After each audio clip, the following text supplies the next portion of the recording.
આપનું નામ જણાવશો? અર્પિતભાઈ ભાવસાર. અચ્છા, અર્પિતભાઈ, શું ઘટના બની છે? મારો સન આજે બપોરે સ્કૂલેથી ઘરે આવતો હતો ત્યારે એ વખતે સેવી સ્વરાજથી આગળ જે 4 રસ્તા છે ગોદરેજ ગાર્ડન સિટીવાળા, ત્યારે રોંગ સાઈડમાંથી એક એક્ટિવાવાળાએ મારા સનને ટક્કર મારી અને એ રોંગ સાઈડમાં હતો. મારો સન રાઈટ ડિરેક્શનમાં હતો અને ટક્કર મારીને જતો રહ્યો અને પછી મારો સન એકદમ બેભાન થઈ ગયો અને એને અનકોન્શિયસનેસ આવી ગઈ. એટલે ત્યાં ટોળું વળી ગયું અને ત્યાં પછી બધા ટોળાએ જોયું કે કંઈક થયું છે. તો સ્કૂલના જે એક મેડમે ત્યાં જોયું અને કીધું કે ભાઈ આ તો સ્કૂલનો છોકરો છે. એના પછી મેડિકલ ટીમ જે સ્કૂલની હતી એને ઇન્ટિમેશન આપ્યું.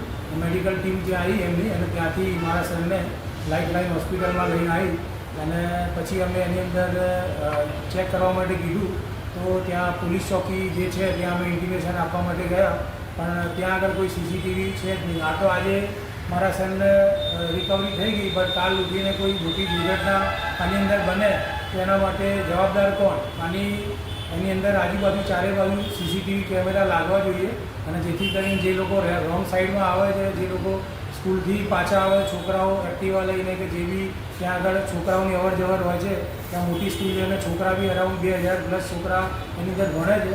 તો એની અંદર વારે ઘડી આવા એક્સિડન્ટના બનાવો ના બને અને જે બી કોઈ અને એની અંદર કોઈ ગુનેગાર હોય તો આપણે એને ઝડપથી પકડી શકીએ એ માટે સીસીટીવી લગાવવા માટે મારી અપીલ છે 4 રસ્તા પર. અચ્છા, 4 રસ્તા એટલે એને તમે કયા પોલીસ સ્ટેશને ગયા હતા? ચાંદખેડા પોલીસ ચોકી, ગોદરેજ ગાર્ડન સિટી. અચ્છા, ગોદરેજ ગાર્ડન. અને જે બાઇક લઈને આવતો હતો એ કે બાજુથી દિશા એની?